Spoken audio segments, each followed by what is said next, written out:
മൂന്നാമത്തെ ബലാത്സംഗ കേസിൽ റിമാൻഡിലായ രാഹുൽ മാങ്കുട്ടത്തിൽ MLA നാളെ കോടതിയിൽ ഹാജരാക്കാൻ നിർദ്ദേശം.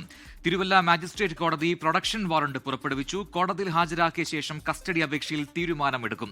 പോലീസ് റിപ്പോർട്ട് കിട്ടിയ ശേഷം രാഹുൽ മാങ്കുട്ടത്തിലിന്റെ ജാമ്യ ഹർജി പരിഗണിക്കുകയും ചെയ്യും. ഷിജോ കുര്യൻ പത്തനംതിട്ടയിൽ നിന്ന് ചേരുന്നു കൂടുതൽ വിവരങ്ങളുമായി. ഷിജോ, ഇന്ന് രാഹുൽ മാങ്കുട്ടത്തിലെ ജാമ്യാപേക്ഷ പരിഗണിക്കും എന്നാണ് കഴിഞ്ഞ ദിവസമൊക്കെ കരുതുന്നത്. പക്ഷേ അതങ്ങനെയല്ല, ഇപ്പോൾ തീരുമാനം വന്നിരിക്കുന്നു. എന്താണ് കോടതി പറഞ്ഞിരിക്കുന്നത്? ഇതുമായി ബന്ധപ്പെട്ട് പോലീസിന്റെ കസ്റ്റഡി അപേക്ഷയിലും കോടതിയുടെ നിരീക്ഷണം എന്താണ്?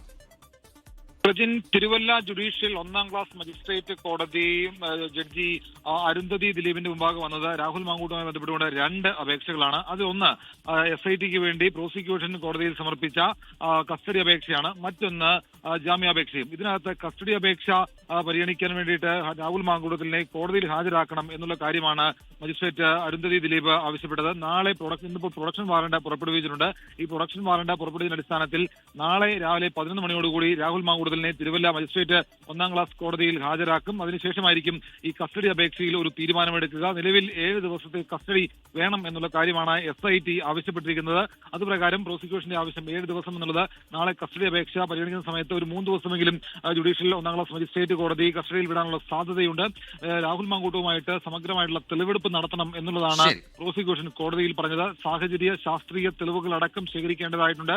അതിന് രാഹുൽ മാങ്കൂട്ടത്തിന്റെ കസ്റ്റഡി അനിവാര്യമാണ്. അപ്പോൾ അത്തരം കാര്യങ്ങളൊക്കെ കോടതിയിൽ പ്രോസിക്യൂഷൻ പറയുകയും ചെയ്തു. അക്കാര്യങ്ങൾ അംഗീകരിച്ചുകൊണ്ടാണ് കോടതി ഇപ്പോൾ പ്രോസിക്യൂഷൻ പ്രൊഡക്ഷൻ വാറണ്ട് പുറപ്പെടുവിച്ചിരിക്കുന്നത്. നാളെ 11 മണിക്ക് കസ്റ്റഡി അപേക്ഷ പരിഗണിക്കും. അതേസമയം ജാമ്യാപേക്ഷയിൽ ഒരു തീരുമാനം ഉണ്ടായിട്ടില്ല. ഷിജോ കുര്യനാണ് പത്തനംതിട്ടയിൽ വിശദാംശങ്ങൾ നൽകിയത്.